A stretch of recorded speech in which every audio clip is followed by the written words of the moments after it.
धोखा है।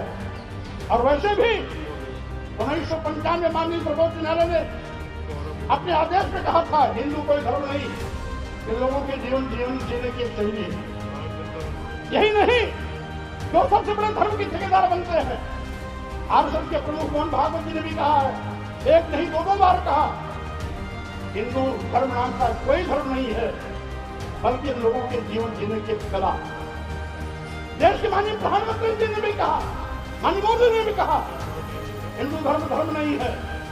और अभी 1-2 महीने पहले माननीय गडकरी जी ने भी कहा, एक मीडिया कॉन्क्लेव में कहा। लेकिन इन लोगों के कहने से किसी की भावना आहत नहीं होती है। अगर स्वामी प्रसाद मौर्य कह देते हैं हिंदू धर्म नहीं है, बल्कि एक धोखा है, और जिसे हम हिंदू धर्म कहते हैं वो कुछ लोगों के लिए धंधा है।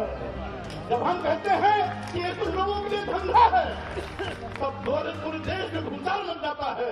लेकिन वही चीज अगर मोहन भागवत जी कहते हैं, माननीय प्रधानमंत्री नरेंद्र मोदी जी कहते हैं, माननीय गडकरी जी कहते हैं, तो किसी की भी भावना आहत नहीं होती। अगर वही चीज स्वामी प्रसाद मौर्य कह देते हैं, तो लोगों की भावना इतनी कमजोर होती है कि उनकी भावनाएं आहत है। हिंदू एक धोखा है। और वैसे भी 1995 माननीय सर्वोच्च न्यायालय ने अपने आदेश में कहा था हिंदू कोई धर्म नहीं, ये लोगों के जीवन जीने की एक शैली है। यही नहीं, जो सबसे बड़े धर्म के ठेकेदार बनते हैं, आरएसएस के प्रमुख मोहन भागवत जी ने भी कहा है, एक नहीं दो बार कहा, हिंदू धर्म नाम का कोई धर्म नहीं है, बल्कि लोगों के जीवन जीने की एक कला। देश के माननीय प्रधानमंत्री जी ने भी कहा, माननीय मोदी ने भी कहा, हिंदू धर्म नहीं है।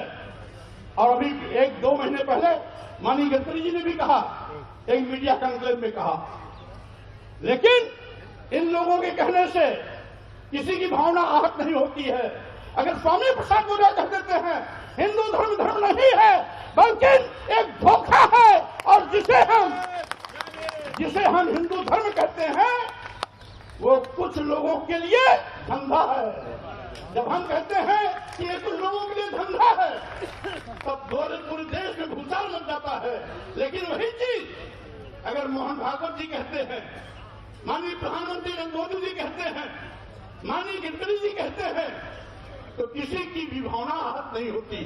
अगर वही चीज स्वामी प्रसाद मौर्य कह देते हैं, तो लोगों की भावना इतनी कमजोर होती है कि उनकी भावनाएं आहत है।